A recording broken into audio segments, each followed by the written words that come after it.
आइए सामने जरा एक बार। वेद खोखर लिखा हुआ है।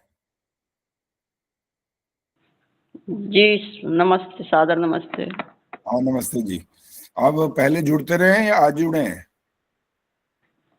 कभी जुड़ जाते हैं जी, कभी रह जाते हैं। अच्छा, तो अभी जितना मंत्रों का पाठ चल रहा है, ये आप मंत्र पाठ कर पाएंगे कोई बिना देखे?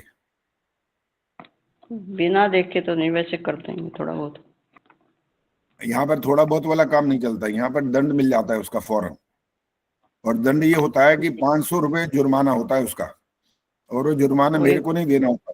सुन लो, पहले पूरी बात सुन लो। यार समाज में देना होता है या किसी गुरुकुल में देना होता है। एक भी अशुद्धि होती है अगर, तो हम 3 साल से ये चीज सिखा रहे हैं, चौथा साल चल रहा है। तो अब पहले तो ये मैं पूछता था भाई आप सुनाओगे, कौन सुनाएगा? तो अब तो हमें आप लोगों में से ही किसी ने कहा कि ऐसा मत क्या करो, आप सीधा बोलो कि आप सुनाइए। तो खैर आप जी बहुत सही। कम जुड़े, तो इसलिए आप पर ये बात लागू नहीं हो पाएगी। अब और ढूंढ रहा हूं मैं कि किन से सुने जो अगर अशुद्ध उच्चारण करेंगे तो उनको ये जुर्माना भरना पड़ेगा। जी सही कहा। हाँ जी, रेखा गर्ग जी आइए। रेखा गर्ग, और कैमरा ऑफ मत किया करो भाई, ये फटाफट फिर ऑफ हो जाते हैं। पता भी नहीं लगता कि आप चाय पीने चले गए हो कि यहाँ बैठे हो। और जो इधर उधर देखता है तो मैं उसको भी फट पकड़ लेता हूँ कि वो ध्यान कहीं और है। फिर कक्षा का लाभ नहीं होता पूरी तरह से। सत्संग में जाने का मतलब क्या होता है? रेखा जी मैं बात करता हूँ, कैमरा ऑन कर लो और माइक ऑन करो बस। हाँ नमस्ते आचार्य जी। हाँ जी नमस्ते जी। जो मैं बात कर रहा था उसे पूरी कर रहा हूँ, फिर आपसे सुनूंगा मंत्र, आपको बताऊंगा कौन सा मंत्र आपने बोलना है। जब सत्संग में जाते हैं तो वहां पर क्या होता है कि कुछ लोग तो दिखावे के लिए जाते हैं, खूब बन ठन के जाते हैं, तैयार होके जाते हैं, अपनी साड़ियां दिखाने जाते हैं, देखो हम आए हैं यहाँ पर सत्संग में। अरे सत्संग में जाने का मतलब आपको वहां पर कुछ विशेष बात सुननी है कि आपको अपना प्रदर्शन करना है? वहां पर प्रदर्शन करने के लिए अगर आप जाते हैं तो आपको सत्संग में जाने का लाभ ही नहीं है। मन में तो है ही कुछ नहीं इसका मतलब। मन में तो ये है कि मेरी प्रशंसा कौन करेगा, मेरे गहनों को देखकर, मेरी साड़ी को देखकर, या मेरे कुछ और चीजों को देखकर। इसका फिर लाभ नहीं होगा, ना के बराबर लाभ होगा। संस्कार भी कहना चाहिए, संस्कार भी नहीं बैठेगा इस बात का कि मैंने कुछ आज ढंग से कुछ सुना है, क्योंकि मन में है ही दूसरा विचार। इसलिए उस सत्संग को भी जहां वाकई बकायदा जाते हो तो उसमें भी जाने का एक अपना नजरिया थोड़ा और बदल दो कि वहां आप क्या करने जा रहे हो, कुछ सीखने जा रहे हो। अगर आप वहां वक्ता हो तो आपने उसकी तैयारी अच्छी तरह से करी है कि नहीं करी है। बहुत सारी बातें होती हैं, ये सब चीजें अनुशासन के अंतर्गत ही आती हैं। चलिए बात को समाप्त कर रहे हैं, और रेखा जी आपसे मंत्र सुनने वाले हैं।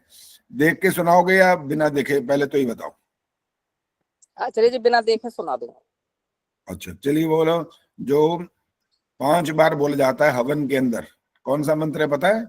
हाँ ओम अयंति धात्मा। हाँ चलिए ये सुनाइए अब।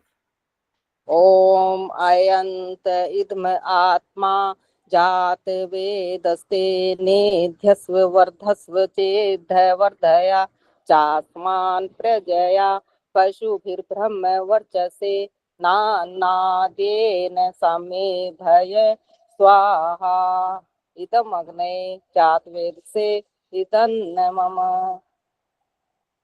99.9% ठीक है। अब कहाँ गलती हुई है वो कोई बात नहीं है, माफ करेंगे, इसके लिए आपको जुर्माना नहीं लगाएंगे। जैसे आपने में ध य यहाँ पर यह बोला तो वर्धया बोल दिया, वर्धय ने, वहां भी ये ध्यान रखना पड़ेगा। अच्छा आचार्य। वहां की मात्रा की आवाज ना आए। जहां पर आ की मात्रा नहीं लगी है तो उसमें भी ध्यान देना है, क्योंकि बोलने बोलने में जो अभ्यास हमारा बना हुआ होता है ना, हम ज्यादातर वही बोल जाते हैं। हाँ आचार्य। और देख करके बोलने वाले भी, जब मैं आपको कहता हूँ, कोई कहता है मैं देख के सुनाऊंगा, तो वहां पर भी क्या हो रहा होता है, वहां पर भी जो अपना 20 30 40 50 साल का अभ्यास होता है ना, देखने के बावजूद भी वही अभ्यास चल रहा होता है, और जो अशुद्ध हो जाता है वो ठीक नहीं रहता।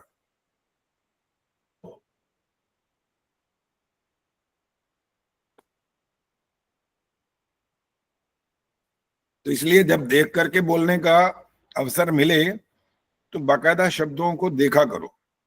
और परसों मैंने एक बात ये कही थी कि जहां तक हम मंत्रों का अर्थ समझ चुके हैं, लिख चुके हैं, और उसके आगे के 4 5 मंत्र का पहले अभ्यास किया करो पढ़ने का, क्योंकि यहाँ पर किसी को भी कहा जाएगा ये आपने मंत्र पाठ करना है, तो एक ही बार में अगर मंत्र शुद्ध हो गया तो आगे चल पड़ेंगे ना, नहीं तो जब तक शुद्ध नहीं होगा वो चलते ही जाएंगे, फिर उसमें समय नष्ट हो जाता है। चलिए अब सुधीर कुमार दर्शन दो जरा, कैमरा क्यों बंद करके बैठ गए हो?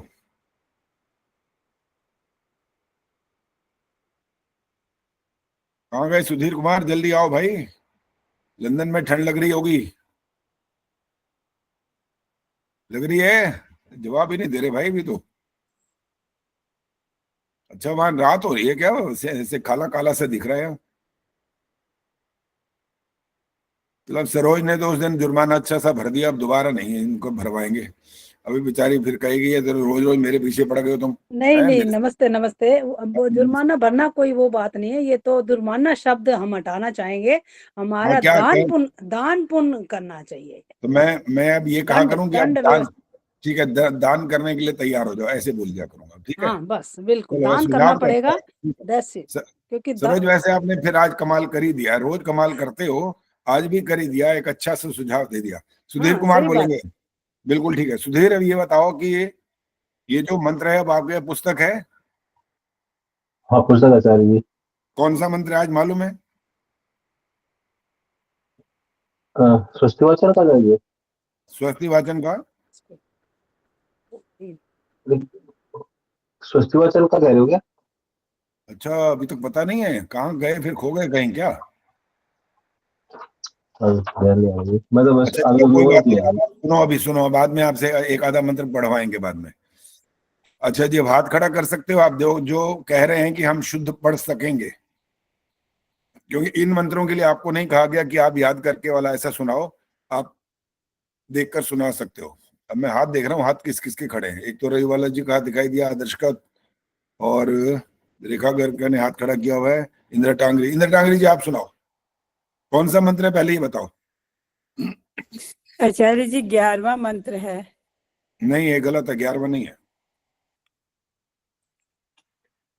बस आपका अवसर खत्म हो गया, अब जो अलर्ट नहीं रहेंगे उनको अवसर नहीं मिलेगा। आशा सचदेव जी पहले तो ये बताओ कौन सा मंत्र है? मंत्र नंबर 14। 14 हाँ है। ठीक है, अब ये बताओ आप पढ़ पाओगे ठीक से? हाँ जी, कोशिश करती हूँ। चलिए करिए, शुरू करिए। ओम य ईशिरे भुवनस्य प्रचेतसौ विश्वस्य स्थातुर्जगच्छ तेन कृतादेन सस्पर्धा देवास पिप्रिता स्वस्तये। 5-6 गलतियां हो गई हैं इसमें। गीता पढ़ेंगे अब, गीता।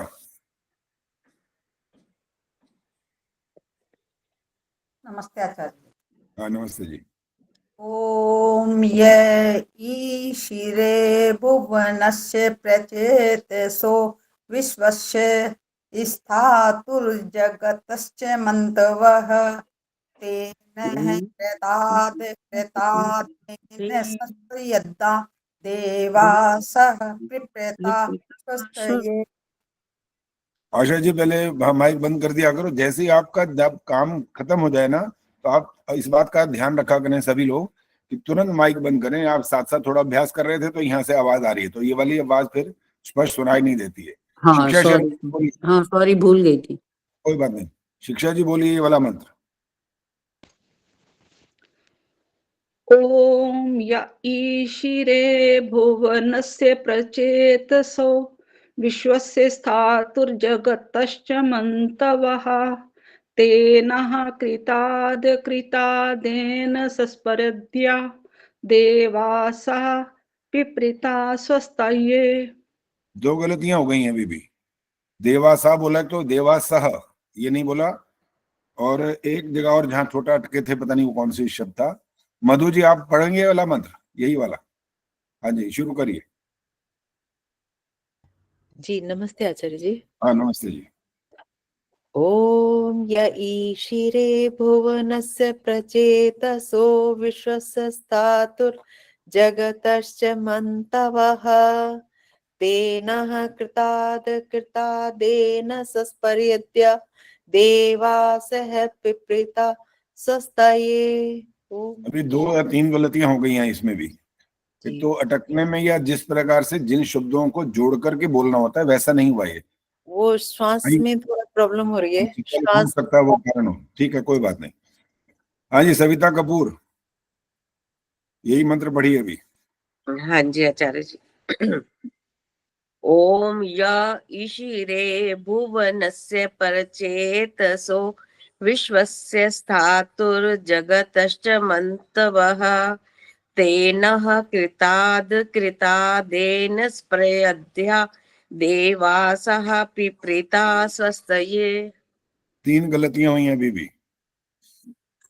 अब देखें, एक तो ये कैमरे बंद करके बैठे हैं, सरला गुप्ता, गार्गी गुप्ता, सुषमा कांत, शशि प्रभा, चंद्रकांता, कैमरा ऑफ क्यों कर लेते हैं ये समझ नहीं आती है। आचार्य जी ऑन है हमारा तो। आप जी हमारा भी ऑन है। अब ऑन हुआ है यहाँ सामने तो मेरे को अब दिखाई नहीं दिया। आचार्य जी पहले से ही ऑन है, ऑफ करा ही नहीं।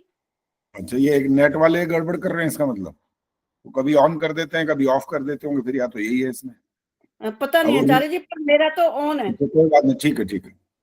चंद्रकांता जी। आचार्य जी मैं सुना हूँ। नहीं नहीं ऐसे बोलना नहीं है, सिर्फ हाथ खड़ा कर सकते हैं, बाकी मैं देख रहा हूँ किससे सुनना है। चंद्रकांता जी पढ़िए। हाँ जी शुरू करिए। ओम य ईशिरे भुवनस्य प्रचेतसो विश्वस्य स्थातुर्जगतश्च मन्तवः तेनः कृतादेन सस्प्रद्या देवासः पिप्रीता स्वस्तये।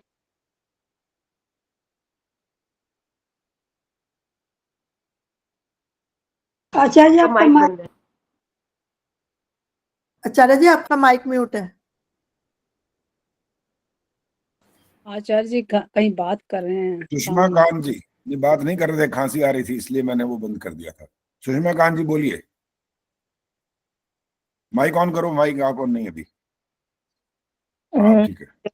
श्री भुवनस्य परचेतसो विश्वस्य स्थातु जगतश्च मन्तवः तेन कृदे न प्रयाध देवसः पिप्रीता स्वस्तये। अधिकांश गलत हो गया ये तो। चलो भाई अब तो वो वाला मंत्र सुने जो 100% ठीक सुनाएंगे, विश्वास ऐसा ही है और लगभग ऐसा होगा, ये तो पक्की बात है। हाँ, एक तो मिथिलेश तुरंत तैयार हैं, उनको तो पता है कि हाँ मैं तो संस्कृत की हूँ, मैं तो सुनाई दूंगी, मेरा कौन गलत हो जाएगा। लेकिन गलतियां इनकी भी निकालते हैं हम, छोड़ते नहीं है, ये भी गलतियां करते थी, कहीं छोटी छोटी होती है, ज्यादा बड़ी तो नहीं होती। चलो मिथिलेश जी आप सुनाओ, शुरू करो। ओम य ईशिरे भुवनस्य प्रचेतसो विश्वस्य स्थातुर्जगतश्च मन्तवः तेन कृतादेन सस्पर्यद्या देवासः पिप्रीता स्वस्तये। आपकी आवाज के लिए तो साधुवाद मिल ही रहा है, लेकिन आपको पता है कि इसमें एक छोटी हल्की सी गलती हुई है, पता लगा आपको? ये तो आप ही बताएंगे जी। ये तो मैं ही बताऊंगा। प्रेम हंस जी कहाँ है? प्रेम हंस जी से पूछते हैं, उनको पता लगा। नहीं जी मैंने तो ये सोच के कहा कि ये ठीक ही बोलेंगी, तो ध्यान ही नहीं दिया, गलत ध्यान नहीं दिया। चलो अब सुन लो, आपने जो तुर जब आया ना, तुर तुर जग, ये जो तुर का जो र होता है ना, अगर आप इसके साथ में जरा सी भी हल्की सी भी देरी करेंगे तो र पूरा हो जाएगा। तुर जग ऐसा बोलना होता है उसको। ठीक है, दोबारा बोलो, अब इसी शब्द को बोलो, बाकी नहीं बोलो, इसी शब्द को बोलो, से बोलो। तुर ऐसा आ रहा है, डबल र बन रहा है, वो नहीं, दोबारा बोलो। एक सेकंड स्थातुर्जगतश्च नहीं अभी भी नहीं आया। ये तुर ऐसा हो रहा है ना, र पूरा बन रहा है तो स्थातुर्जगतश्च। अब ठीक है, अब ठीक हुआ है, पहले से ठीक हो गया।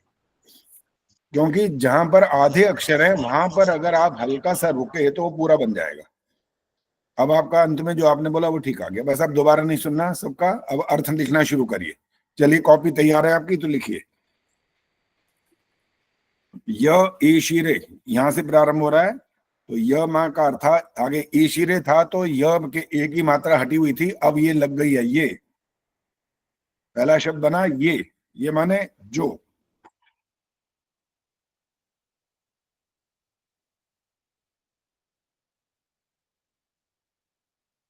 गीता बताएंगे जो कौन है ये? जो ज्ञानी पुरुष है, विद्वान।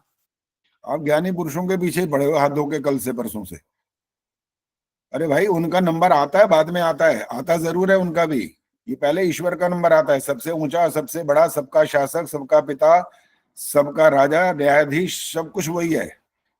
ये किसके लिए आया? ईश्वर के लिए आया ये। आगे शब्द है ईशिरे, स्वामी है या शासक है।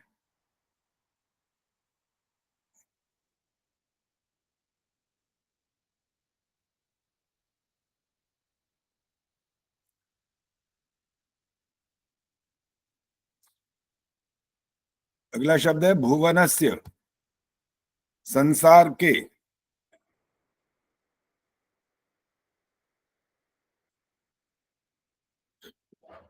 आचार्य जी एक बार फिर से बताइए। भुवनस्य माने संसार के।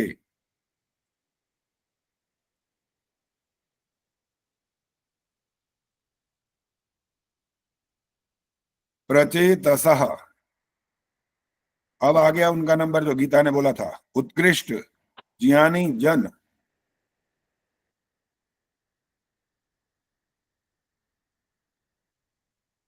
प्रचेतसः का अर्थ है उत्कृष्ट ज्ञानी जन या लोग, कुछ भी कह सकते हैं आप।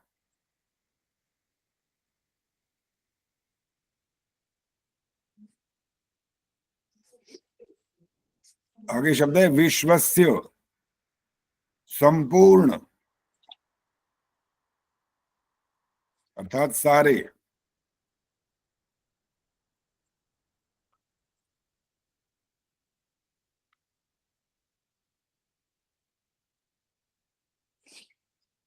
स्थातुर्जगतश्च, ये अब संधि विच्छेद हो जाएगा, यहाँ सबका अलग अलग हो जाएगा।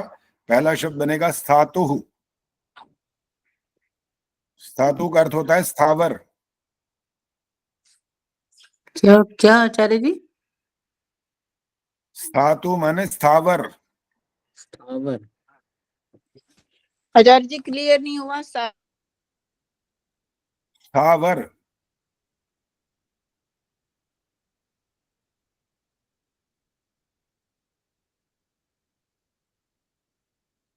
आगे है शब्द जगतः च। जगतश्च था वो, अब संधि विच्छेद हुआ, जगतः च।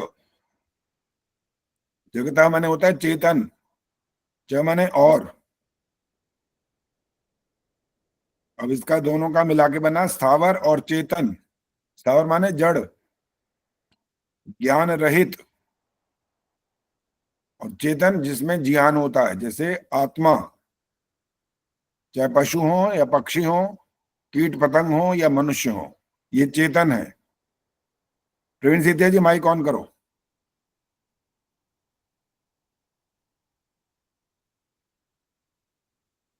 प्रवीण सीतिया जी सुनो। अच्छा, ये तो लिखने में ही मस्त है अभी। हाँ, ये बताओ चेतन सत्ताएं कौन कौन सी हैं?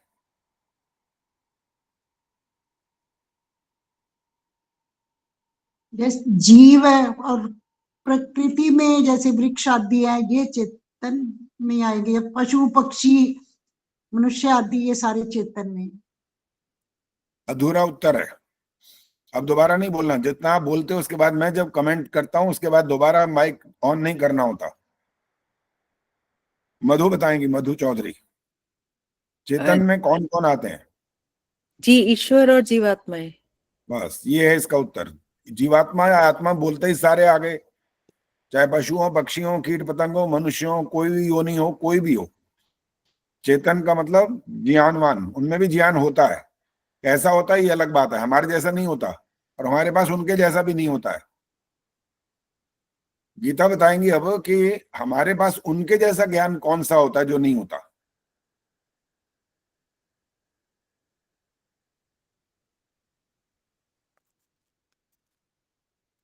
हमारे पास जल्दी विवेक बताना है। हाँ बोलो बोलो बोलो। विवेक विवेक होता है हमारे पास, जो किसी पशु नहीं, विवेक उनके पास भी होता है, उनको भी भला भला बुरा का पता लग रहा होता है, ऐसी बात नहीं है। हाँ जी सुशीला ढाका जी बोलो।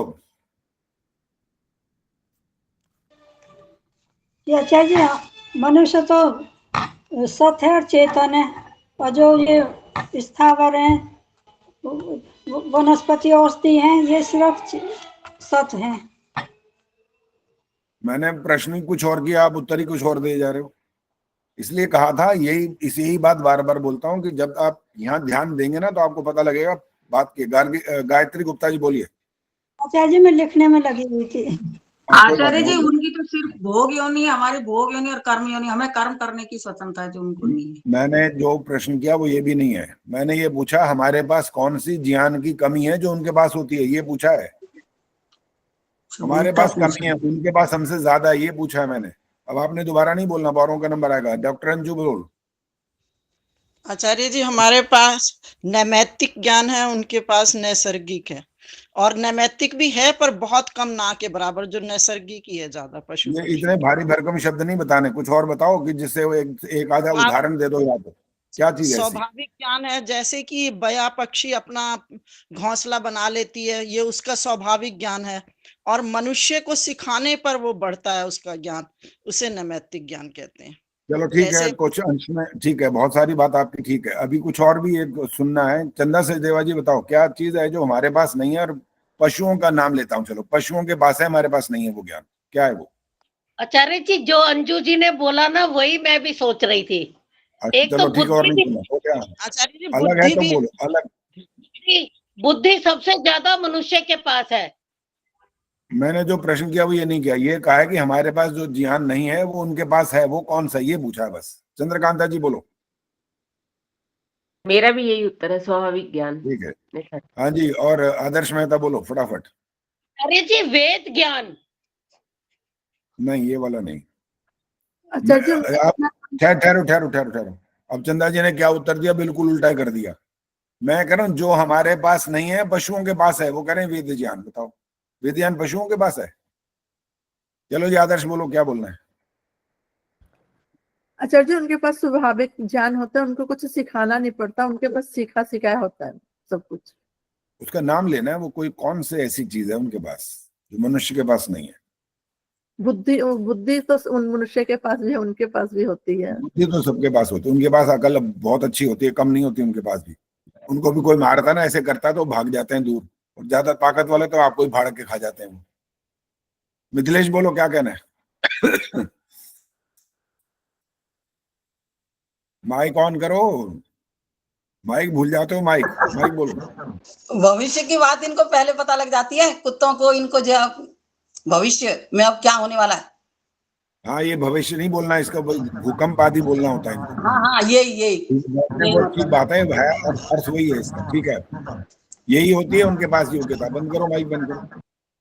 उनके पास ये योग्यता हमारे से ज्यादा है, हमें नहीं पता लगता इस बात का। वो अंदर सोए पड़े रहते हैं, इतने भूकंप आता है और साफ हो जाते हैं सब, भगवान जी के पास पहुंच जाते हैं। उनको पहले पता लग जाता है, वो शोर मचाने लगते हैं, भाग जाते हैं। उनके कार्यकलाप को देखकर मनुष्य को पल्ले पड़ जाता है कि कुछ होने वाला है खतरनाक।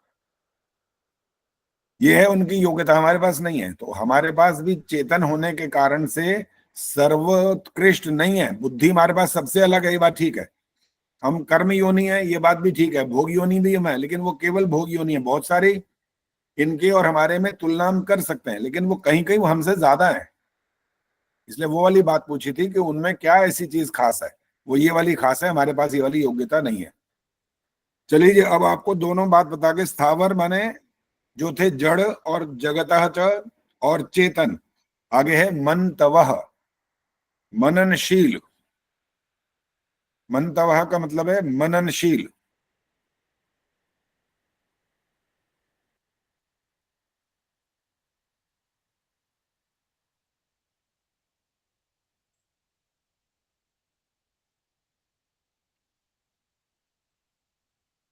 तेनः कृतात्, ते माने वे,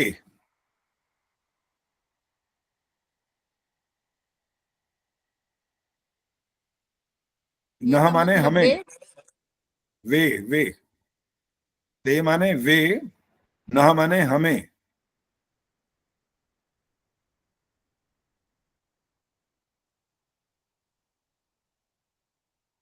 अगला शब्द है कृतात्।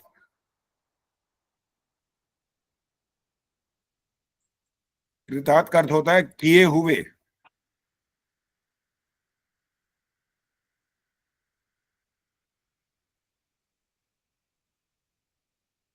और अगला शब्द है अ लग गया है बस पहले इससे, अकृतात् बन गया ये। इसका मतलब है न किए हुए, किए हुए और न किए हुए। आचार्य जी समझ नहीं आया। कृतात् माने किए हुए और अकृतात् माने न किए हुए। ओके।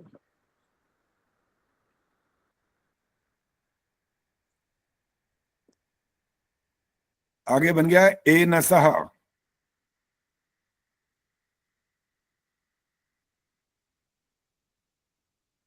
ए न सह का अर्थ होता है पाप से।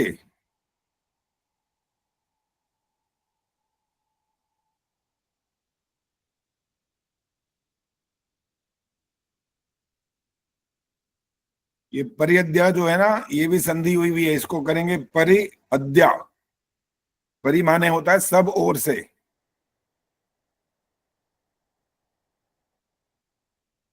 और अद्या माने आज। आज का मतलब केवल आज तारीख की हिसाब की बात नहीं होती, आज माने होता है वर्तमान में। परि माने सब ओर से, अद्या माने आज। देवासः, दिव्य गुण संपन्न विद्वान।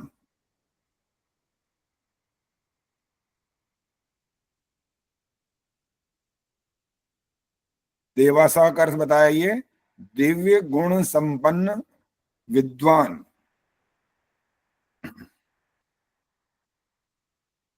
अब दो शब्द आगे बचे हैं, पिपृता और स्वस्थ। ये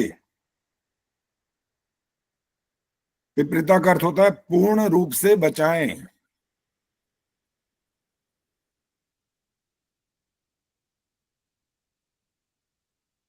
पूर्ण रूप से बचाएं। और स्वस्थ ये माने हम पहले कई बार कर चुके हैं, हमारे कल्याण के लिए।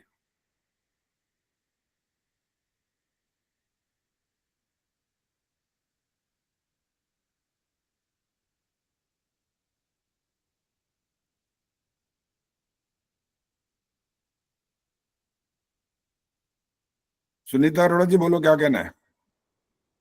आचार्य जी मंतवाह मेरा छूट गया था, बीच में फोन आ गया था। मंतवाह का क्या मतलब है? मंतवा माने मननशील। ठीक, धन्यवाद। ये फोन आता है तो आप फिर फोन सुन लेते हो, क्या करते हो? 1 मिनट बंद करके फिर एक बार करके बंद कर देती हूँ, भाई मैं बिजी हूँ अभी। बात करके बात मत किया करो ना, उनको उनको अपने आप पता लग जाएगा कि क्या हो रहा है। करने वाले कर ही जाते हैं, फिर उतनी देर बाद डिस्टर्ब अगली होता बार उनको डांट देना फिर। जी, हमारे को जी, डिस्टर्ब मत क्या करो, हमारी कक्षा हो रही होती है, कक्षा में आप डिस्टर्ब करते रहते हो। ऐसी कौन सी आफत आ रही है कि भाई इतना बड़ा काम वो करेंगे। जी। चलो जी, अब ये सबने ये वाला लिख लिया, ये पूर्ण हो गया मंत्र 14वां। अब 15वें मंत्र का प्रारंभ होने वाला है। इसको पहले इसका पाठ होना है, और पाठ करेंगी सुषमा सरदाना। नमस्ते आचार्य जी। हाँ नमस्ते जी, बोलिए। ओम भरेष्विन्द्रं सुवं हवामहे होमुचं सुकृतं दैव्यं जनम् अग्निं मित्रं वरुणं सातये भगं द्यावा पृथिवी मरुतः स्वस्तये। एक तो सुहवम, ह पूरा नहीं आया था। अच्छा जी। और हवा महे, इसमें भी गलती हुई है। ये दो थोड़ी अशुद्धियां हुई हैं, अभी और इसको सुनेंगे। ये संगीता आर्य जी आप पढ़ सकते हो? आचार्य जी इसको हवा महेम बोलेंगे, महे। हाँ, महे। हवा महे। आगे अहो मुचम, ये जब संधि विच्छेद होगा तो ऐसे बनेगा ये। पर वैसे तो हो मुचम बोलेंगे ना आचार्य जी, हवा महे अहो, हो मुचम। हवा महेंग हो मुचम, बिंदी भी है। ठीक। हाँ जी संगीतार्या जी कहाँ है? ठहरो ठहरो, कहाँ गए? मुझे बात करनी थी इनसे, दिखाई नहीं दे रही अब तो ये। आचार्य जी बोल तो रही है, पता नहीं लीड लगा रखे, समझ नहीं आ रहा। अच्छा नहीं, यहाँ यहाँ दिखाई भी नहीं दे रही है कहाँ पर है। पहले तो देख रहा था, इन्होंने बात की तो पता नहीं लगा अब कहाँ चली गई। हाँ जी संगीतार्या जी, इधर आप वो लीड हटाओ या तो। अच्छा हाँ, अभी आवाज नहीं आ रही है आपकी, नहीं आ रही आवाज, आवाज नहीं आ रही है। लीड लगाई है तो लीड हटाओ। अभी भी नहीं आई है। हेडफोन हटा दो आप। हेडफोन का वहां से हटाओ ना, ये तो कान से हटाया है ना, वहां से इंस्ट्रूमेंट से भी तो हटाओ, तब आएगी ना आवाज। नहीं हट रहा, ये कान से नहीं हटाओ, वहां से हटा दो पहले, जहां इंस्ट्रूमेंट के, अगर लैपटॉप है तो उसमें से हटाओ। हटाया हुआ है, चलो आवाज नहीं आ रही, कोई बात नहीं, ठीक है कोई बात नहीं। अब अभी देख रहे हैं कि इनसे सुने।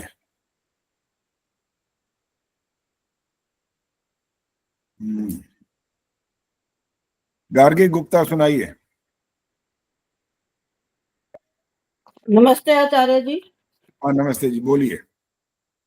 ओम भरेश्विंद्रम सुहुवम हवामहे होमुचम सुकृतम दैव्यम जनम अग्निम मित्रम वरुणम सातये भगम द्यावा पृथिवी मरुतः स्वस्तये। अभी पूरी तरह से स्पष्ट नहीं हुआ, प्रेमहंस जी सुनाएंगे अब।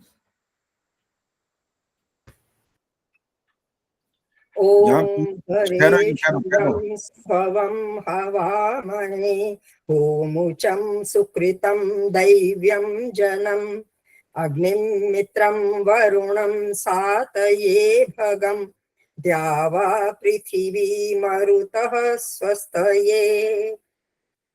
बिल्कुल ठीक है जी, धन्यवाद। चलो जी लिखिए, अब अर्थ लिखिए इसका। भरेशु इंद्रम, ये अलग अलग हो गया, संधि विच्छेद हो गया। भरेश्विंद्रम जो था वो भरेशु इंद्रम हो गया। भरेशु का मतलब होता है यज्ञों में। आचार्य जी एक छोटा सा प्रश्न है। अभी ठहर जाओ, रुक जाओ, पहले ये वाला पहले एक शब्द पूरा लिख लो, उसके बाद पूछता हूँ। भरेशु का आचार्य जी ये वाला एक बार फिर से बोलिए, इसको एक बार आचार्य जी फिर से बोलिए। भरेशु का बता रहा हूँ, बोलो मत ना, ये दो सुना रहा हूँ इसको, लंबा अर्थ है इसका। यज्ञों में और जीवन की संघर्षमय परिस्थितियों में।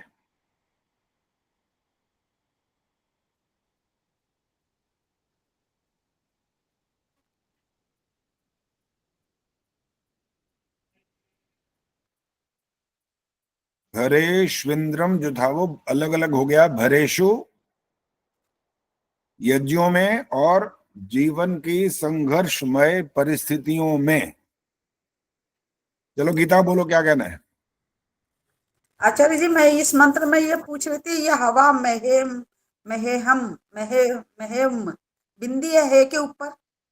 हाँ है, हवा महेंग हो मुचम, ऐसा होता है। ये अ का जो है वो अभी साइलेंट होता है, ये अवग्र है। अब जब अर्थ करेंगे तो अ बोला जाएगा तब। जी ठीक है, धन्यवाद। अब इंद्रम का अर्थ है परम ऐश्वर्यशाली।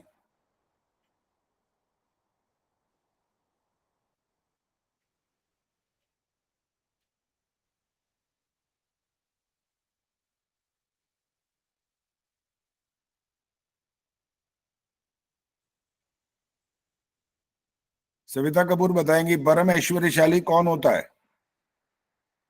आचार्य जी ईश्वर। हाँ, ये जो कभी कभी हम जब किसी सभा में बैठते हैं जाकर के, और जो कार्यक्रम का संचालक होता है वो बोलता है परम पूज्य, गलत होता है। ये परम पूज्य नहीं बोल सकते असल में। परम माने तो सबसे बड़ा होता है। सबसे बड़ा कैसे हो गया भाई, ईश्वर है सबसे बड़ा तो। आपका तो जन्म हुआ, जन्म के बाद जीवन भी समाप्त होता है, तो परम तो हम वो कर ही नहीं सकते अपने आप के लिए। तो परम शब्द जो प्रयोग होता है वो केवल ईश्वर के लिए होना चाहिए, मनुष्य के लिए नहीं होना चाहिए। परम ऐश्वर्यशाली। आगे है सुहवम, उपासकों की पुकार सुनने वाले।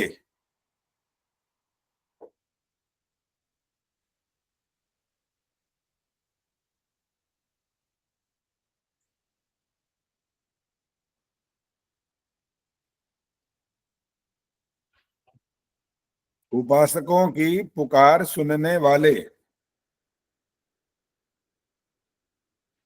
हवा महे, हवा महे का अर्थ होता है पुकारते हैं।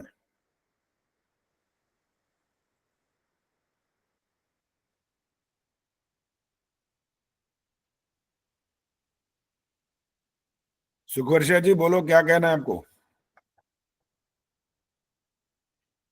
आचार्य जी मैंने तो मंत्र के लिए हाथ खड़ा किया था। अच्छा, मंत्र की, ठीक है। हवा महे अर्थात पुकारते हैं। अहो मुचम,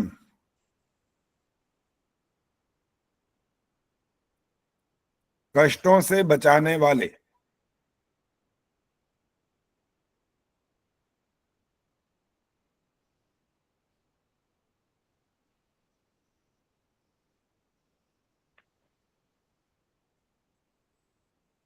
कष्टों से बचाने वाले। सुकृतम, उत्तम कर्म वाले।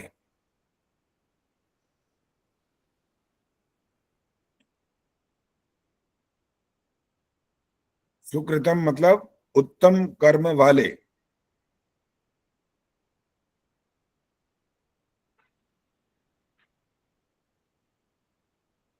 आगे है दैव्यम जन्म, दिव्य परमात्मा को।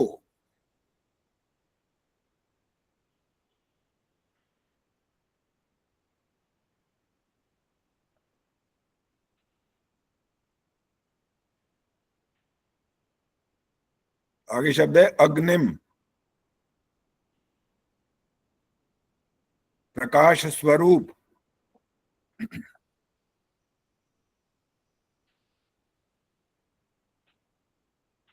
मित्रम, हितकारी।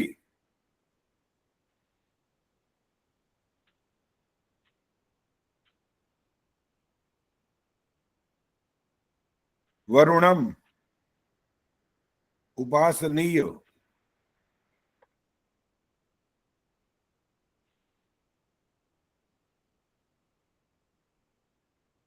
वरुणम,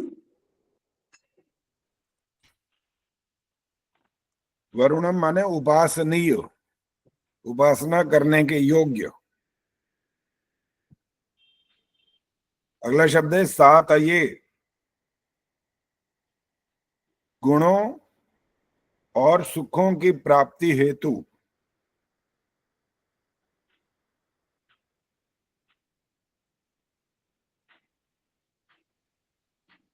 गुणों और सुखों की प्राप्ति हेतु।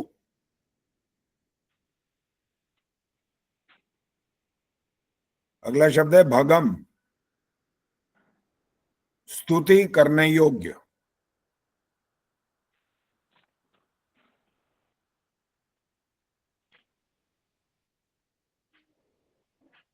स्तुति करने योग्य। द्यावा पृथ्वी, द्युलोक और पृथ्वी लोक।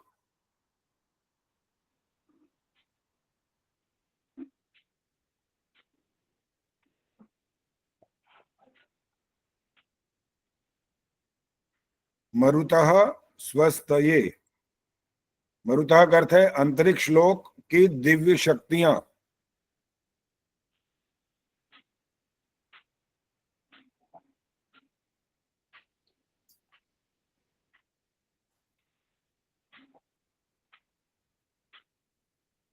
अर्थात तीनों लोकों की शक्तियां ही है। पहले आ गए हैं द्यावा पृथ्वी आ गया, द्युलोक और पृथ्वीलोक, और यह मरुता बने अंतरिक्ष लोक की दिव्य शक्तियां स्वस्थ ये सुख और कल्याण देने वाली होवें।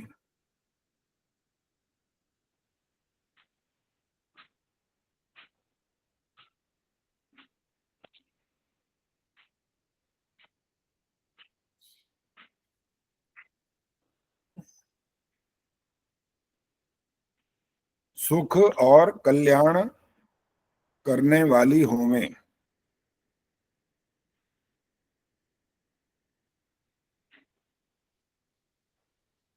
आज अब ये वेद खोखर जी कौन है? आइए, दिखाई नहीं दे रही है तो ठीक से बैठो, पता लगे।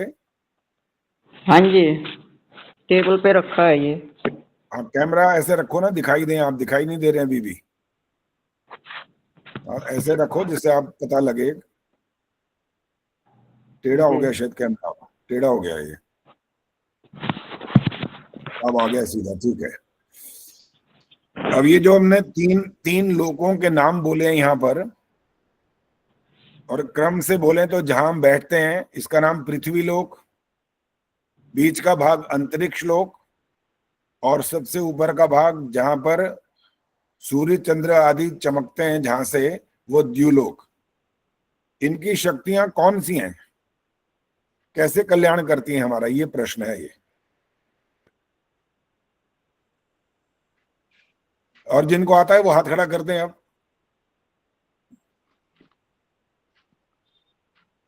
पृथ्वी लोक की शक्ति, अंतरिक्ष लोक की शक्ति, द्युलोक की शक्ति आपका कल्याण कैसे करती हैं, ये प्रश्न है।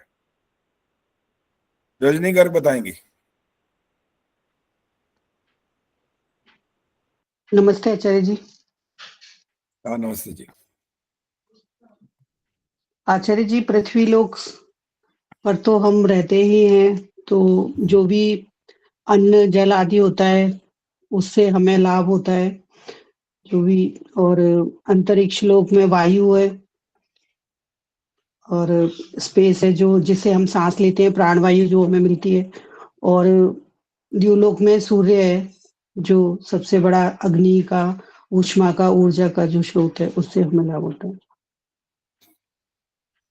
हाँ ठीक है, बस संक्षिप्त में ये वाले तीनों बातें बिल्कुल ठीक हैं। पृथ्वी की जब हम यज्ञ का प्रारंभ कर रहे होते हैं, कुसुम शर्मा बताएंगी, यज्ञ का जब प्रारंभ करते हैं जहां से अग्नि प्रज्वलित करने की बात होती है, प्रारंभिक अग्नि, वहां कौन सा मंत्र बोलते हैं सबसे पहले? ओम भूर्भुवः स्वः। इसका अर्थ भी पता है? नहीं पता सर। सुशीला ढाका जी बोलो, अर्थ पता है तो बताओ। आचार्य, देवलोक की अग्नि, अंतरिक्ष की अग्नि और पृथ्वी लोक की अग्नि। हाँ, क्रम ठीक रखा करो। क्रम हम अगर यहां से पृथ्वी से शुरू करें तो ठीक है। पृथ्वी लोक, भू माने पृथ्वी लोक, भुआ माने अंतरिक्ष लोक, स्व माने द्युलोक। इन तीनों लोकों की जो अग्नि है वो हमारे कल्याण के लिए ईश्वर ने बनाई है। फिलहाल जहां पर प्रसंग जैसा हो उसके आधार पर वैसा अर्थ इसलिए लेना होता है। नीलिमा जी बताएंगी, जब हम संध्या करते हैं तब भी यहां से ही प्रारंभ करते हैं, तब यहां जब ओम भूर्भुवः स्वः जब बोलते हैं तब इसका क्या अर्थ होता है? इसका अर्थ होता है आचार्य जी, ओम तो सर्वरक्षक है और निज नाम है ईश्वर का, भू प्राणाधार है, भुआ दुखनाशक, स्वाहा सुख प्रदाता है। हाँ, अब शब्द तो वही के वही है ना, कुछ बदला नहीं है वहां पर। संध्या में भी वही शब्द बोले जा रहे हैं, यज्ञ में भी वही बोले जा रहे हैं, लेकिन प्रसंग अलग अलग है, इसलिए अर्थ वहां पर अलग होता है। तो तीनों प्रकार की जो, बस आप माइक बंद करो, तीनों प्रकार की जो अग्नियां हैं या तीनों प्रकार के जो ये लोक हैं, इनमें जो शक्तियां हैं वो हमारे कल्याण के लिए ईश्वर ने बनाई है। उनका सदुपयोग करना हमारा काम होता है। अब जैसे रजनी गर्ग ने बोला था कि वायु है, जो जल है, औषधियां, वनस्पतियां, ये फल फूल मेवे आदि हमारे कल्याण के लिए हमारी धरती पर होते हैं ये सब। अब जो इंसान कहता है कि भाई मैं सबसे बुद्धिमान तो हूं, इसमें कोई शक नहीं है, और वो वैज्ञानिक भी बनता है अपने अभ्यास करने से, खोजबीन करने से। तो वो ये बोलता है कि मैंने H2O2 होता है ना, ये सुनीता जी बताएंगे क्या होता है ये? पानी होता है, जल होता है, पानी होता है। हाइड्रोजन ऑक्सीजन मिलाकर के जो पानी बन जाता है, तो इंसान अच्छा। कहता है मैंने पानी बना दिया भाई। आचार्य अब जी इससे पूछो। हाँ, एक मिनट, ये H2O होता है खाली, O2 नहीं होता। O2 में अच्छा, ऑक्सीजन होती है खाली, ये पानी के ठीक है। लिए H2 होता है। H2, ठीक है, डॉक्टर हैं आप, बहुत ज्यादा जानते हैं, ठीक है। तो ये जो इंसान ने ये बना दिया पानी, तो इससे ये पूछा भाई ये जो H2 और O है, ये भी तुमने बनाया क्या? आशा सचदेव जी बताएंगे।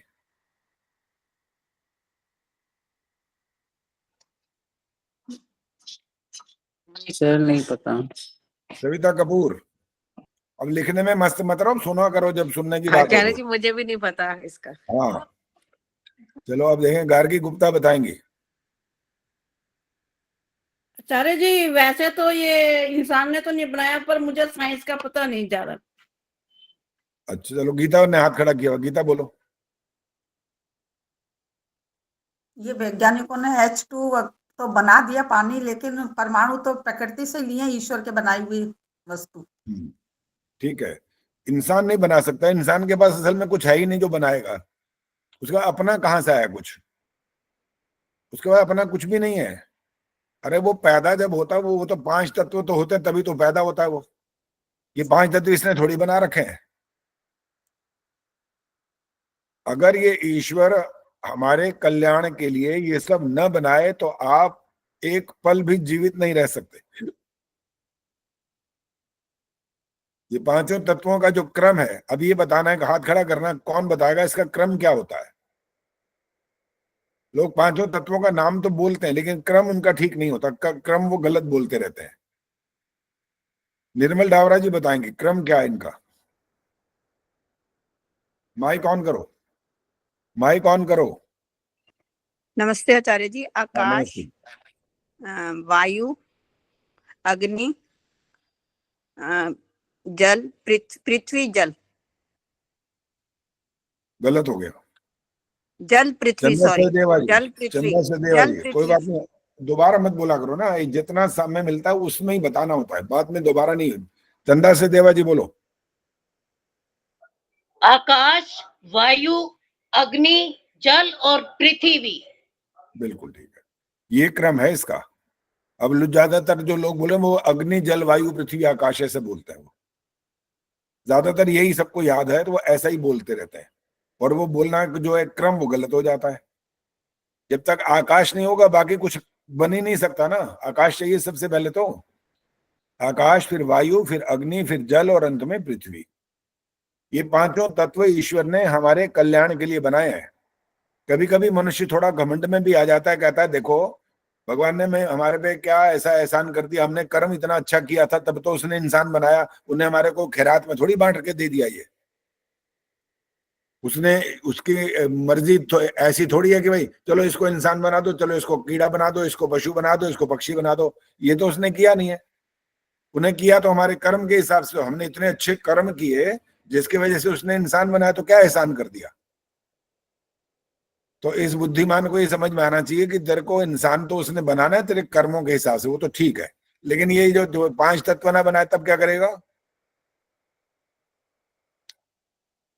क्या मिलेगा, कैसे करेगा, कैसे कुछ आगे काम, कैसे कर्म कर रहा है ना, कर्म मैंने किया है, और कर्म तो तुमने किया, किस आधार पर किया? जीवन चलेगा तो कर्म करेगा, और जीवन के आधारभूत तत्व तो यही है। इसलिए जो लोग नास्तिक होते हैं ना, जो बच्चे ज्यादातर होते हैं, युवा लोग भी होते हैं, कभी कभी बूढ़े वही हो जाते हैं, कहते हैं हम नहीं मानते भाई, ये तो बेकार की बातें होती हैं बस। कोई कोई ऐसे भी होते हैं जो अंत तक मानते नहीं है, वही वाली बात बोलते रहते हैं, हमें कोई ईश्वर के बारे में ना पता ना में जानना, और हम तो कहते हैं होता ही नहीं है, बात खत्म करो, क्या इसके पीछे पड़ रहे हैं सारी उम्र, कौन सा ईश्वर, किसी ने देखा भी आज तक? ऐसे बात करते हैं। फिर वो नास्तिक कहते हैं हमें ईश्वर को नहीं मानना। हम तो ना किसी ने देखा कि अगला जन्म क्या हुआ, ना किसी को ये पता कि वो आया कहां से, तो क्या क्या क्या मान लें, क्यों मान लें फिर? तो ये उनका तर्क ठीक है क्या? ये उत्तर देना है आपने, अब तैयार हो जाओ। उनका तर्क ये है कि पिछला जन्म पता नहीं, मर जाएंगे यहां से तो कहां पहुंचेंगे दो भी नहीं पता, तो फिर काय को ईश्वर को मानना? इसका उत्तर क्या है? हाथ खड़ा करोगे? ये तो कैमरे ही बंद होने शुरू हो जाते हैं। तो पता नहीं कोई नेट से ही प्रॉब्लम आ रही है लगता है। 5-6 बाकी दिख रहे हैं, बाकी दिखाई नहीं दे रहे कोई भी। इंदिरा टांगरी जी बोलो, क्या क्या उत्तर है उन लोगों के लिए वाला? आचार्य जी क्षमा करिएगा, यहाँ पर मेरे से कुछ पूछने के लिए कोई एकदम आ गया था तो मैं उसको जवाब देने लग गई बीच में, उसको भेज दिया। अच्छा, चलो गीता ने हाथ खड़ा किया हुआ, गीता बोलो। आचार्य जी इसका उत्तर हम ये बता सकते हैं कि आप बोलते हो कि हाँ किसने देखा जन्म, तो हम ये बता सकते हैं कि तुम्हारे सामने ये कुत्ता बैठा हुआ है या बिल्ली है या जो भी जीव जंतु है, ये जानवर क्यों है? ये मनुष्य क्यों नहीं बने? तुम ही मनुष्य क्यों बने हो? तो यही तो सामने कर्मों का फल दिख रहा है। या एक व्यक्ति बीमार हो रहा है काफी टाइम से, तो ये क्यों बीमार हो रहा है? इसके कोई कर्म खराब है या इसने कोई लापरवाही करी, कुछ भी करा इसलिए बीमार है। और जो जन्म तो अपने कर्मों के हिसाब से मिल गया, लेकिन तुमको मनुष्य बना दिया, उसको जानवर क्यों बनाया? यही अंतर है।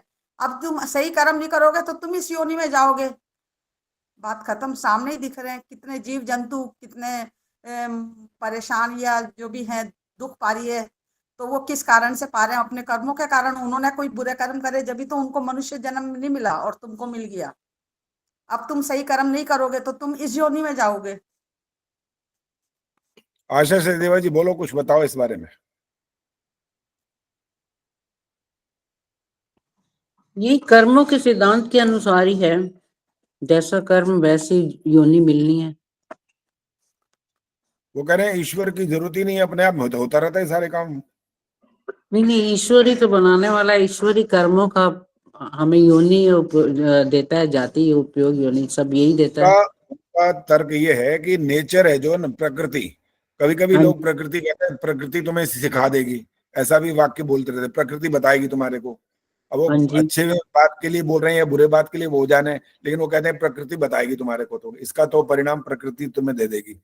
तो वो कहते हैं नेचर है ये, नेचर नेचुरल सब कुछ हो रहा है, इसमें ईश्वर की क्या जरूरत है? क्यों मान लें उसको? क्या फायदा होगा उससे? हमने देखा नहीं आज तक, ना तो ईश्वर को देखा, ना ये पता कि कौन कहाँ पैदा पहले था और वहां से मर के यहाँ से मर के कहाँ जाएगा। जब कुछ पता ही नहीं तो माने क्यों? उनका तर्क तो ये वाला है, इसका समाधान देना है ना। बच्चे ज्यादातर ये वाली बात करते हैं, उनका जवाब क्या दें उनको?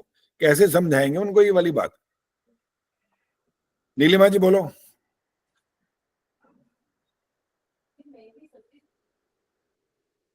शकुंतला जी तैयार है ना? आपका नंबर आ गया इसके बाद।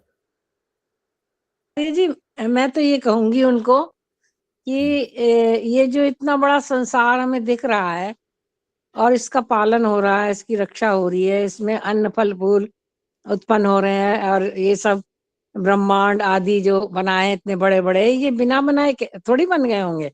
ये किसी शक्ति ने, किसी महान शक्ति ने तो बनाए होंगे, या कोई कमजोर शक्ति होगी बताओ? तो वो वहां चुप हो जाते हैं। वो कह रहे हैं ये चक्रवात आते हैं, ये जो हवा चलती है, इतने बड़े बड़े तूफान आते हैं, बवंडर आते हैं, ये साइक्लोन होते हैं, जो सब होते हैं, ये इनमें शक्ति नहीं है क्या? हाँ, उन शक्ति जैसे ये शक्ति से ये वाला काम कर रहे हैं, ऐसे ही शक्ति से ब्रह्मांड बन गया। क्या दिक्कत है फिर इसमें? हम कहाँ इसका जवाब कहाँ दे पाए कि ये ईश्वर ने बनाया है? वो कह रहे हैं शक्ति तो आप खुद ही कह रहे हैं। इसका जवाब ये है कि प्रकृति जो है वो जड़ है और वो अपने आप नहीं अपने आप को कुछ भी गति दे सकती।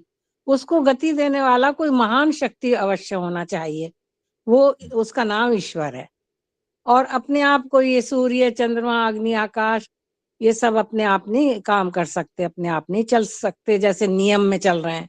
नियम बहुत जरूरी है और नियम के बिना, नियम को करने वाला कोई जरूर होना चाहिए और बड़ा होना चाहिए, महान होना चाहिए। तो इस तरह से वो थोड़ा सा धीरे धीरे होते हैं कन्विंस कि इंदिरा टांगरी जी बिना। ठीक है निर्मला, इंदिरा टांगरी जी बोलिए। अरे आचार्य जी, हर कोई भी चीज बनती है उसके पीछे एक कारण होता है, बिना कारण के तो कोई उसका फल नहीं होता। तो अगर हम कहें कि ये अपने आप बन गया, तो कहीं तो वो शुरू होगा, तो उसको किसने शुरू किया होगा? कोई ना कोई कारण तो होना चाहिए ना। और अगर आप ये कहें कि अपने आप, तो अपने आप का तो एक सिद्धांत भी है, इनकी अपने न्यूटन के लॉज में भी है कि जो चीज चलती हुई अवस्था में है वो चलती ही रहेगी जब तक कि उसके ऊपर एक बल का प्रयोग न किया जाएगा, या जो चीज स्थित है वो उसी उसी उसमें रहेगी जब तक कि उसके ऊपर कोई ना कोई जोर लगाया जाएगा, उसको चलाया ना जाएगा। तो जब आपकी साइंस ही इस बात को कह रही है, तो संसार अपने आप कैसे बन सकता है? किसी ने बनाया, उसका कोई ना कोई बनाने वाला कोई कारण चलो है। ठीक है, निर्मल डाबरा जी बोलो। आचार्य जी नमस्ते आचार्य जी। आचार्य जी, पहली बात तो ये है कि वो लोग मानते नहीं है, वो कहते हैं कहाँ है ईश्वर, बताइए कहाँ दिखाई दे रहा है आपको? तो अगर उनको हम ये कहते हैं कि ये सूरज, चांद, ये प्रकृति, ये जो है पहाड़, ये जल, ये सब ईश्वर के बनाए हुए हैं, इंसान तो एक पत्ता भी अपने आप से नहीं बना सकता, लेकिन उनको समझाना इतना आसान नहीं होता। फिर भी अपनी तरफ से हम कोशिश करते हैं कि ये सब ईश्वर ही बना सकता है, इंसान नहीं बना सकता, उसके बस का नहीं है ये कुछ भी। ठीक है जी, चलो जी, लगभग ठीक बातें आ गई आपकी कि आपने ईश्वर की सत्ता का आधार बना करके अपने आप से कोई काम नहीं होता। और आप अगर ये मानते हो कि ईश्वर नहीं है, तो आपका प्रश्न ये था कि ये फिर दुनिया कैसे बनी? अपने आप तो कुछ होता ही नहीं है। घर में आटा, चीनी, चावल, दाल, सब्जी, पानी, फ्रूट सब कुछ रखा हो, तो रोटी अपने आप बनती है क्या? कभी रोटी तो नहीं बनती। सामान तो फिर भी मौजूद है, तब भी नहीं बनती। तो इससे ये पता लगता है कि कोई बनाता है तब बन जाती है चीज। अब हम यहाँ इस बात को बच्चों को समझाने के लिए बोलेंगे कि तुम कह रहे हो कि हमें ईश्वर को नहीं मानना क्योंकि ये अपने आप बना, तो आपने ये जो उदाहरण दिया ये वाला, तो बच्चे इसको तो स्वीकार कर लेंगे तुरंत। वो कहेंगे हाँ, रोटी अपने आप नहीं बनती, ये कपड़ा जो हमने पहन रखा है ये अपने आप सिल नहीं गया, ये कार जिस पे आप जाते हो, यात्रा करते हो, हवाई जहाज यात्रा करते हो, ये सब अपने आप नहीं बने, किसी ने बनाया। तो जब ये वाली बात उनके पल्ले पड़ जाती है भी किसी ने बनाया, तो तुम इस बात को कैसे इनकार कर सकते हो कि दुनिया अपने आप बनी? और नीलिमा जी ने ठीक बोला था, प्रकृति तो जड़ है, जड़ पदार्थ अपने आप तो कार्य करेगा नहीं। और इस जड़ पदार्थ को कार्य कराने वालों में दो नाम आते हैं, दो, एक नहीं होता। अब वो दो नाम कौन से हैं वो आपको बताने हैं, शिक्षा शर्मा जी बताएंगी दो नाम वो कौन से हैं।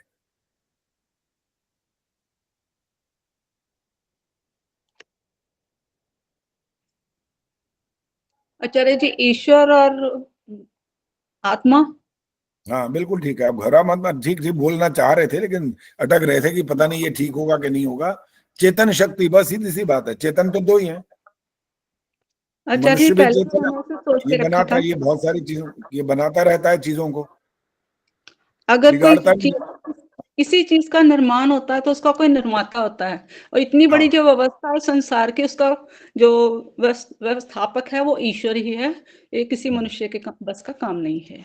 बिल्कुल, क्योंकि जब हम और बात इसको और अच्छे से बच्चों को समझाने की बात करेंगे, बेशक तुम्हारी आंखों के सामने कुछ चीज न बनी हो, तब भी इसका ये अर्थ कैसे लगा लोगे कि अपने आप बन गई?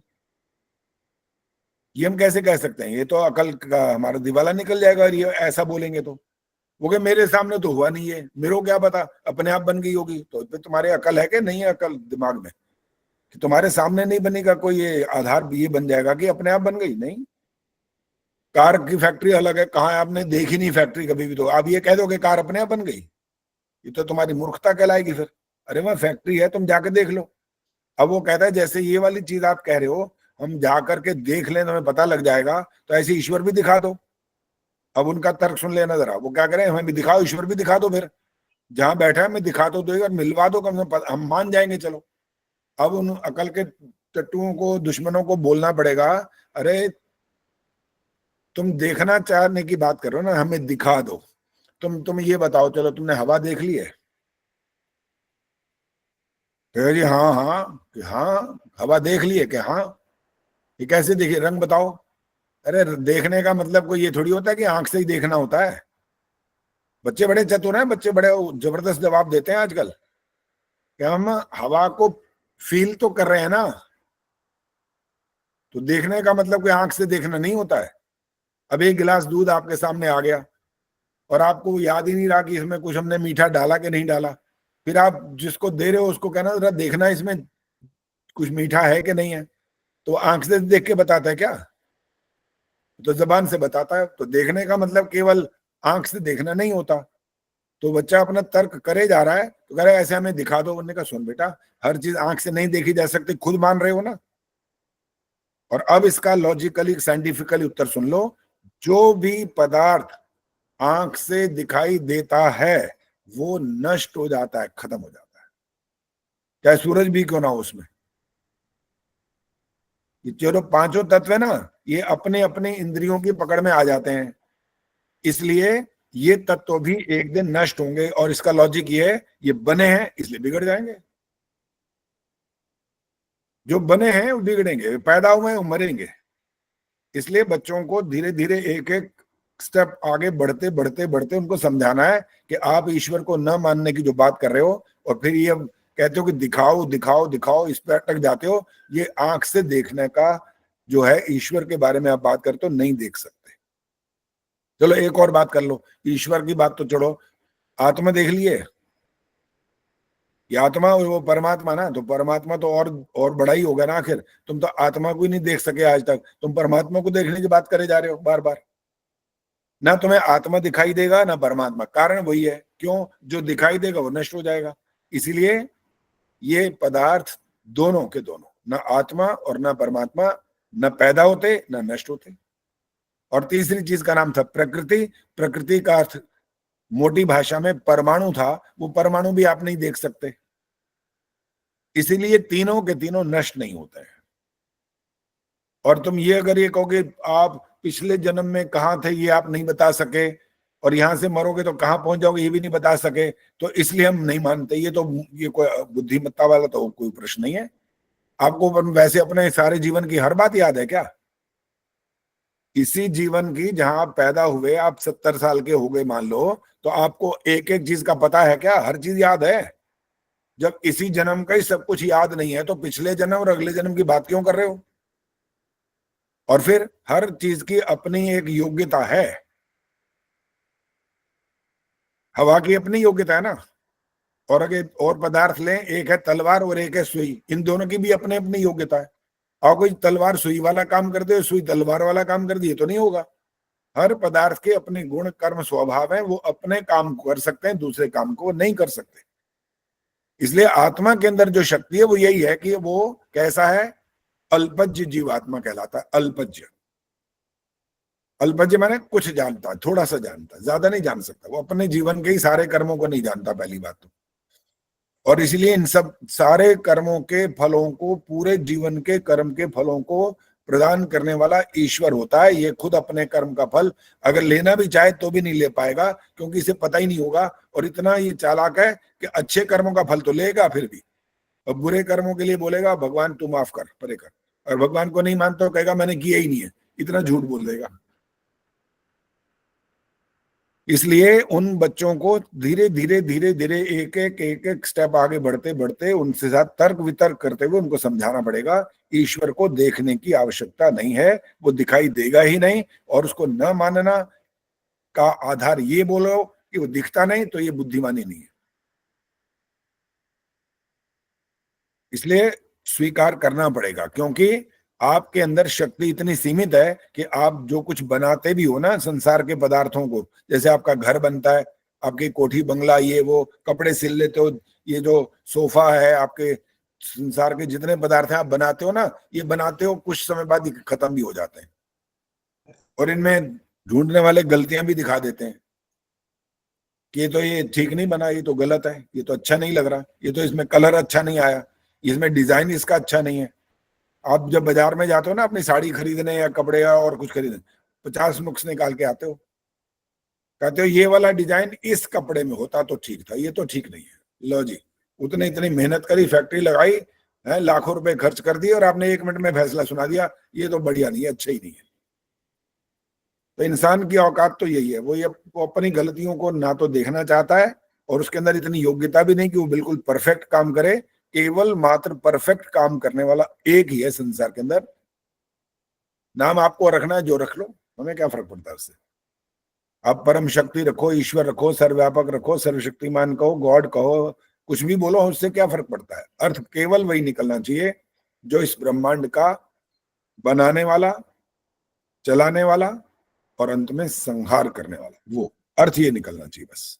इससे अलग यदि अर्थ निकल आया तो आप ईश्वर की बात नहीं कर रहे, कुछ और कह रहे। अभी कल परसों मैंने फेसबुक में एक देखा, एक ने भगवान,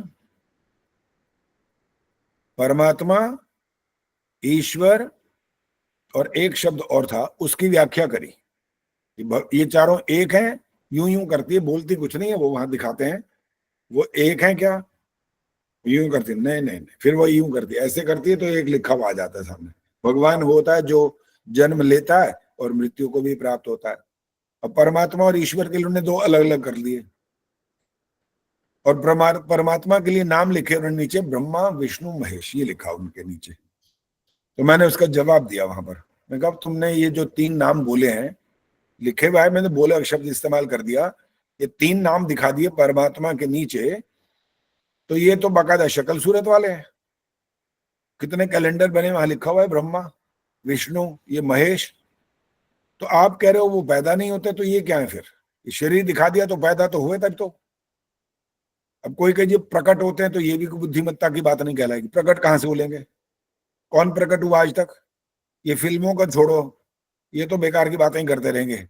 ये तो दिखा देंगे, उनके पास तो कला ऐसी है, को दिखा देंगे वो ऊपर से आकाश से नीचे उतरा है 1 सेकंड में। अरे आकाश से कोई नीचे उतरेगा ऐसे, जैसे इंसान का जन्म होता है वैसे ही पैदा होगा हर कोई, चाहे भगवान, जिसको आप भगवान भी बोल सकते हैं, कृष्ण बोलो, चाहे राम बोलो, चाहे भगवान बुद्ध बोलो, कोई भी बोलो, सब पैदा होंगे। कोई भी आकाश से नहीं उतर सकता, कोई ऐसे प्रकट नहीं हो सकता वायु में से। तो इसलिए इन बातों को जो जो प्रचार में आती रहती हैं, समाज के लोगों को मिलती रहती हैं, फेसबुक पर और व्हाट्सएप पर लोग बहुत भेजते हैं। मुझे तो जहां गलत मिलता मैं फट उसका जवाब देता हूँ फौरन। कोई नाराज होता है, हो जाए, मुझे कोई फर्क नहीं पड़ता, क्या हो गया नाराज होता है तो। ये थोड़ी कि आप तुम गलत प्रचार करते हो कि हम आंख बंद करके क्यों बैठेंगे भाई।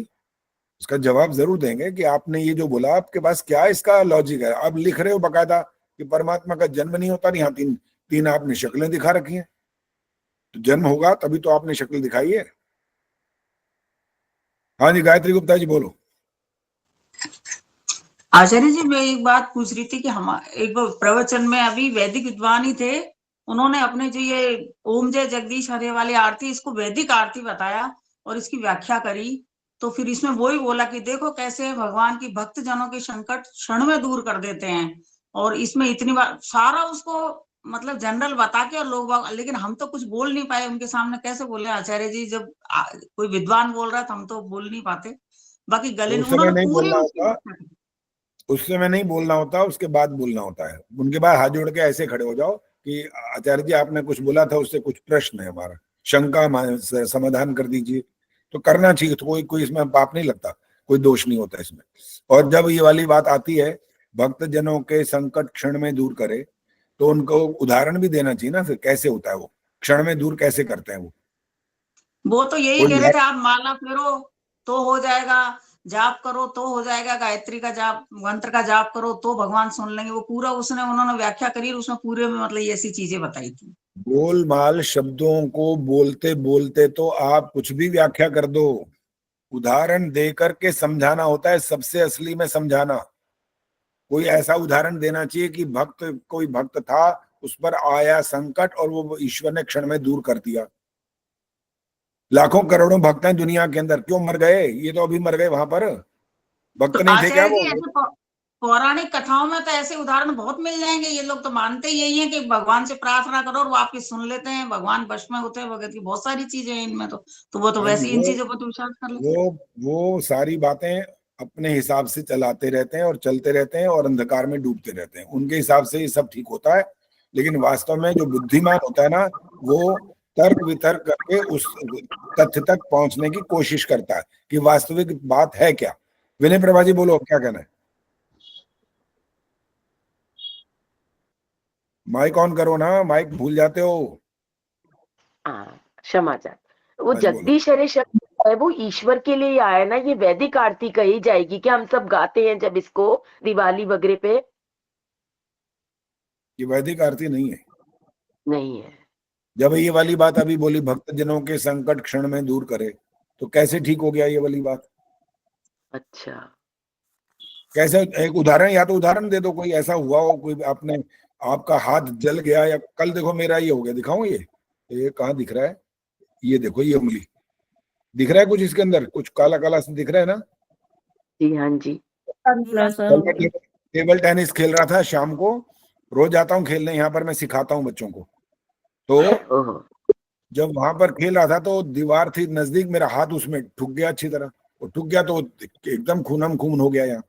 फिर जाके दवाई लगी, कुछ आराम है, अब इसमें पट्टी खोल दी। अब तो मेरा ये क्षण में दूर हो गया क्या? क्या मैं भक्त नहीं हूँ? मैं रोज संध्या नहीं करता हूँ क्या? मैं ईश्वर की उपासना नहीं करता हूँ? तो मेरा आचार्य तो जी आरती करनी चाहिए या नहीं? हमें, मेरे को ये पूछना है आपसे। बिल्कुल नहीं करनी चाहिए। और आप पता है उसमें आगे क्या बोलते हैं? मैं मूर्ख खल कामी,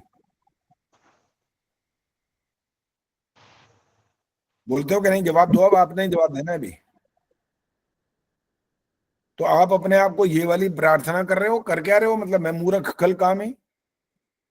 हम गायत्री मंत्र बोल बोल के आपको कहते हैं गायत्री मंत्र का जाप करो, ढंग से करो, अर्थ सहित करो, आराम से करो, बिना गिने करो, बिना माला के करो। आप वहां कह रहे हो हे प्रभु मुझे अच्छी बुद्धि प्रदान करो, आप ये कह रहे हो, वहां कह रहे हो मैं मूर्ख खल कामी। सोचना पड़ेगा ना कि बोल क्या रहे हैं हम। हाँ जी, गीता बोलो, क्या कहना है? आचार्य जी मैं ये बता रही थी, हम लोग तो ये हमारे पास सत्संग आरती समाज का गुटका है ना, इसमें वैदिक आरती अच्छी लिखी हुई है। जय जगदीश पिता प्रभु, जय जगदीश पिता, विश्व विरंच विधाता जगत्राता सविता, ओम जय जगदीश, ये वाली आरती बोलते हैं हम लोग यज्ञ के ठीक है, बाद। बिल्कुल। देखो वैदिक आरती आप कोई भी भजन गाओ, आरती गाओ, जो कुछ गाना है उसमें तथ्य होना चाहिए, वो ठीक होना चाहिए। चलो मैं अब आपको बताता हूँ, मैंने भी एक आध भजन का नोट कर रखा है। वहां पर ये वाली बार आरती इसे ग्रुप में भेज देना। जी हाँ, अच्छा, वो डाल देंगे, ठीक है। आगे सुनो। अब तेरे हत्थां दा खिडौना हाँ मैं दातिया, जिवें मर्जी तू मैनू नचाई जा, है पतंग मेरी तेरे हथ डोर वे, भावें कट दे भावें उड़ाई जा। ये हमारे मित्र हैं, बड़े अच्छे मित्र हैं, नाम नहीं भूलूंगा इस समय। वो गाते हैं इसको और खूब डालते हैं, खूब डालते हैं, सब तरफ प्रचार हो रहा है इसका। आगे है भुल्ला विचों भूल में तो हो भी जावे माफ कर, एहो दाता अर्ज गुजारा में। अच्छा, भूलना में जो भूल हो जाए तो माफ कर। अरे अवश्य में वो भोक्तव्यम कृतम कर्म शुभाशुभम एक वैदिक सिद्धांत है भाई। साधारण भाषा में भी अगर व्यक्ति ये संस्कृत ना भी जानता हो तो भी बात कहता रहता भाई, कर्म किया तो फल तो भोगना पड़ेगा। तो इतने बड़े हम गायक हो जाएं और ये वाले ऐसे भजनों का प्रचार करें, तो फिर बताओ क्या क्या क्या हुआ? क्या सीखा फिर हमने? दुनिया को हम क्या संदेश दे रहे हैं? एक और भी है। अच्छा एक बताओ, पहले सुनीता अरोड़ा जी बताएंगी।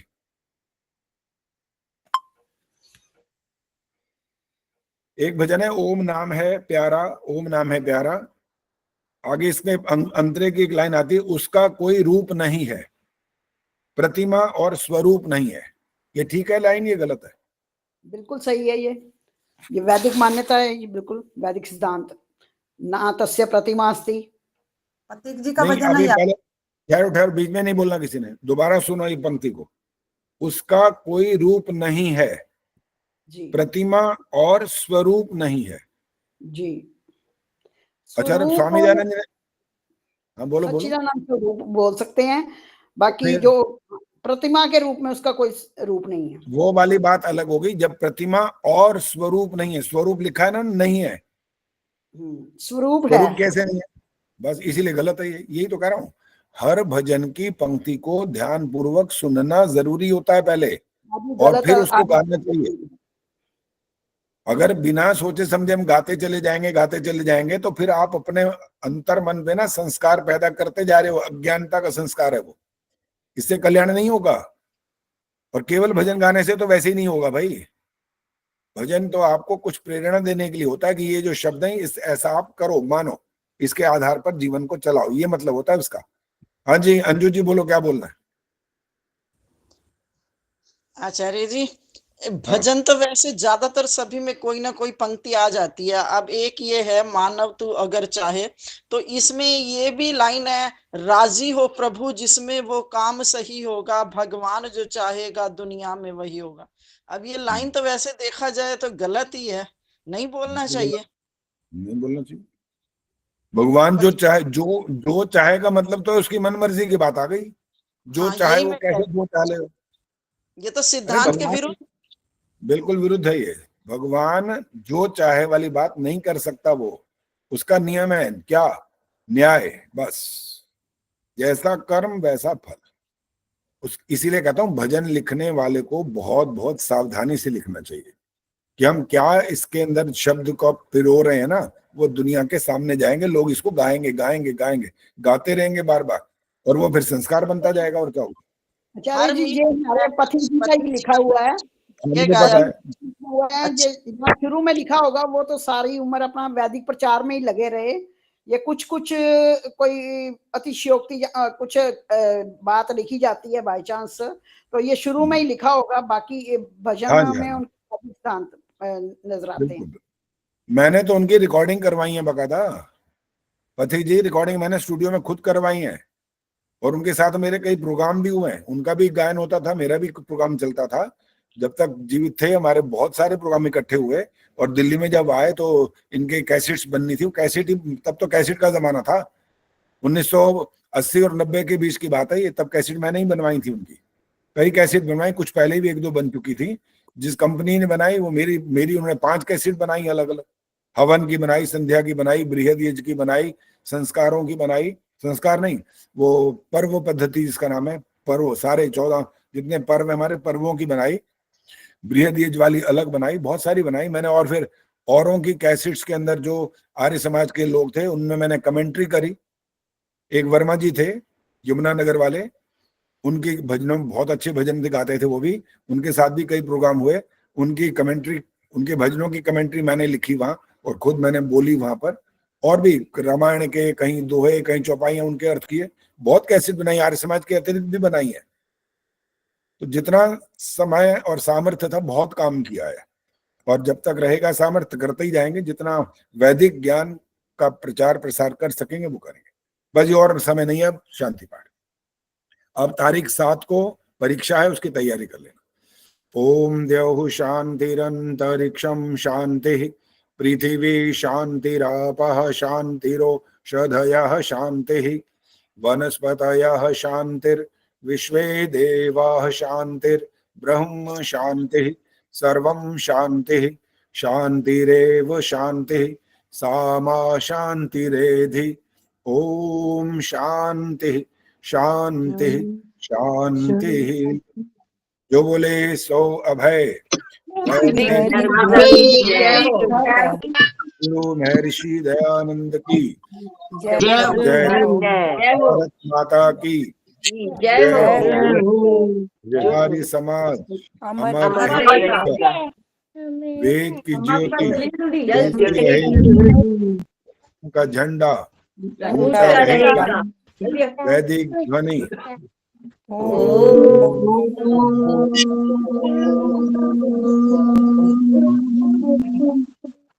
वैदिक अभिवादन सभी को। आंखें बंद करके बोला है ओम इसने। बहुत प्यारी बेटी, बहुत धन्यवाद जी, सबका धन्यवाद। आचार्य जी, इद्या भी नमस्ते कह रही है आपको सबको। नमस्ते बेटा।